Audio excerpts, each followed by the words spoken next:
passion, the tears, the apologies, to feel alive. This isn't shallowness, it's conditioning. Her heart learned to equate emotional volatility with importance.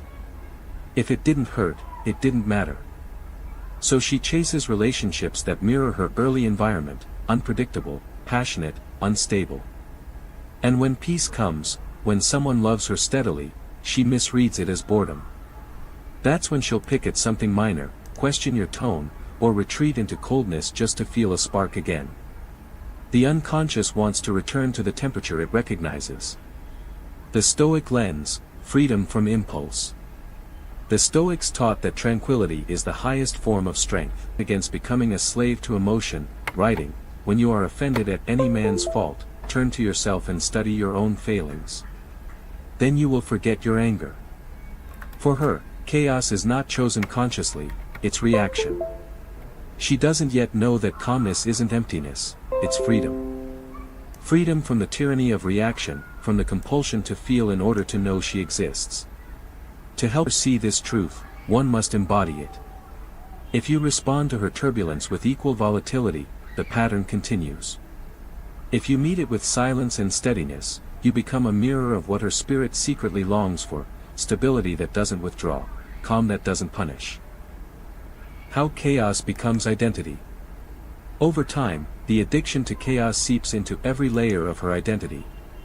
She may describe herself as passionate, intense, or a little crazy when it comes to love. These words sound playful, but they hide fatigue. Deep down, she's tired of starting over, tired of burning bridges, tired of wondering why peace never lasts. She fears that if she ever stops fighting, she'll disappear. That fear keeps her trapped. The Stoic answer is moderation. Not indulgence, balance. When she begins to experience calm as something she can inhabit rather than escape, she begins to reclaim her life from her past. Signs you're seeing the pattern. You'll know she's caught in this loop when she creates emotional highs and lows instead of steady connection. She becomes restless after moments of harmony. She confuses calm with disinterest. She thrives in crisis but feels lost in ordinary peace. These are not red flags to condemn, but maps to understand. They point to a nervous system that has forgotten how to rest. Breaking the cycle. Healing begins the first time she chooses not to react. The first time she allows silence to stretch without filling it with fear. The first time she realizes peace doesn't mean abandonment, it means safety. But this realization doesn't come from words. It comes from repeated exposure to calm, compassionate presence. Over time, the body relearns what the mind already knows, that not every quiet moment precedes pain. Jung believed that integration is achieved not by destroying the shadow, but by befriending it. The part of her that craves chaos isn't evil, it's the wounded child still looking for attention. When she can hold that part with awareness rather than judgment, chaos loses its grip. And when she finally learns to breathe in peace without suspicion, her beauty changes. It's no longer the fierce, defensive beauty of survival, but the soft radiance of someone who no longer needs the storm to feel alive.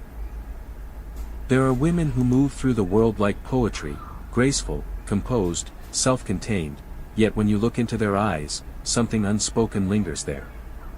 A silence too deep, a gaze isn't sadness exactly, it's recognition, the kind you feel when you stand before someone who has already survived several lifetimes inside one. You sense it before she speaks. The way she measures her words. The subtle caution behind her laughter. The invisible armor behind her soft. She smiles, but there's calculation in it, not manipulation, but vigilance. Every gesture is both invitation and test. Are you safe? Most people mistake this for mystery, allure, or emotional distance. But it is something older, heavier, it is the residue of a dark past. A dark past doesn't always mean obvious tragedy. Sometimes it's years of emotional neglect. Sometimes it's growing up in silence, learning that love equals pain, or that vulnerability invites betrayal. The darkness is not just what was done to her, it's what she had to become to survive it. You can meet such a woman at any stage of life, in an office meeting, at a coffee shop, online, and you'll feel a subtle. She's magnetic, not because she tries to be, but because she feels real. She carries depth in a shallow world. But that depth was not born from peace, it was carved by fire. The unseen weight of a woman's history. Every human being carries a story. But some stories have been edited by survival, rewritten not with ink, but with silence. A woman with a dark past does not announce her pain, she conceals it behind layers of adaptation. You won't see the scars unless you know how to read energy, behavior, and silence. Her life has been shaped by experiences that forced her to build walls where others built memories. Psychology calls it trauma. Jung called it the shadow, the unconscious repository of all we repress, deny, or fear within ourselves. When a woman has lived through darkness, betrayal, abuse, abandonment, shame, that shadow grows dense. It hides behind beauty, intelligence, charm. It wears masks of competence, humor, or detachment. Yet beneath them, her nervous system remembers every wound. You might notice it when she flinches at unexpected affection, or when she seems distant just when things get too close.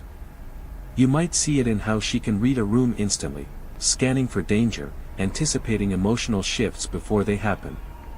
Her sensitivity is not intuition alone, it's vigilance, refined by years of surviving uncertainty. And yet, her darkness is also what gives her depth. Her pain has made her perceptive, self-aware, empathic. She can sit with your silence because she has faced her own. But loving such a woman requires discernment. The Stoics taught that wisdom begins in observation, seeing reality as it is, not as we wish it to be. If you want to understand her, you must learn to observe without judgment, to sense the hidden language of her behavior. Not to diagnose. Not to fix. But to see. What follows are 10 signs, not of weakness, not of doom, but of history. Each is a window into how the past shapes the present, how survival leaves fingerprints on the soul. Sign 1, her eyes tell stories she'll never speak. Her eyes are her biography. They hold what words have learned to conceal. There's a quiet depth to them, a stillness that feels older than hers. They seem tired, even when she's smiling. Sometimes they flash with intensity at random moments, as if an old memory just stirred beneath the surface. She doesn't need to tell you about her past, her eyes already have. The human gaze is more than sight, it's energy. Psychologists say the eyes reveal affect regulation, how a person manages emotional states. When someone has endured years of instability or fear, their eyes often carry two energies at once, alertness and fatigue. They are always watching yet longing for. You'll notice it when she enters a crowded space. Her eyes sweep the environment before she relaxes. She might position herself near an exit, subconsciously ensuring safety. It's conditioning. Her nervous system was trained to expect the unexpected. And yet those same eyes can soften in an instant. When she feels safe, they become luminous, pure, alive, magnetic. It's as if a light hidden behind a curtain suddenly glows. That contrast, between vigilance and vulnerability, is the telltale signature of someone who has lived through darkness. Jung would say her eyes reveal the integration battle between her shadow and her conscious self. The shadow still remembers pain, the conscious self strives for peace. In moments of connection, the two meet, and the result is that haunting kind of beauty that both attracts and unsettles. She distrusts love, even when she craves it. She wants to love. She truly does. But love terrifies her, not because she doubts its existence, but because she knows its cost. To someone who has walked through darkness, love is no longer an innocent word. She remembers what love felt like when it was unsafe, when affection came with control, when promises came with pain, when "I love you" was followed by abandonment. So, even when her heart longs for connection, her mind whispers caution. You'll see it in subtle ways. She may hesitate before returning a compliment. She may deflect your affection with humor. She may appear strong, independent, even emotionally distant, not because she feels nothing, but because feeling too much once broke her. In her world, love equals exposure. And exposure once meant danger. The paradox of love and fear. Paradox in those who have been deeply hurt, they crave what they fear most. They want love, yet they cannot fully trust it. They desire closeness, yet they pull away when it's offered. It's not inconsistency, it's protection. Her nervous system has learned that safety requires control, and love requires surrender. Those two realities cannot coexist easily inside her. Jung would say she is torn between eros, the longing for union, and thanatos, the fear of dissolution. To love is to dissolve the ego, to risk trusting, being seen.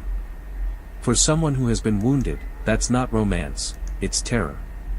Her shadow tells her that surrender is vulnerability, and vulnerability leads to pain. So she loves carefully, conditionally, as if standing near a fire she cannot step too close to. The Stoic view, trust is the hardest virtue. Marcus Aurelius wrote, "The soul becomes dyed with the color of its thoughts." Dyed by fear. Even when she meets a good man, her mind still interprets tenderness through the lens of old pain. She doesn't see you, not fully, she sees the echoes of what once was. To the Stoic, trust is not blind faith, it's earned calmness. She cannot choose to trust until her perception of safety is rebuilt. And that takes time, not words, not promises, but consistent. Stoics would remind us that patience is an act of love.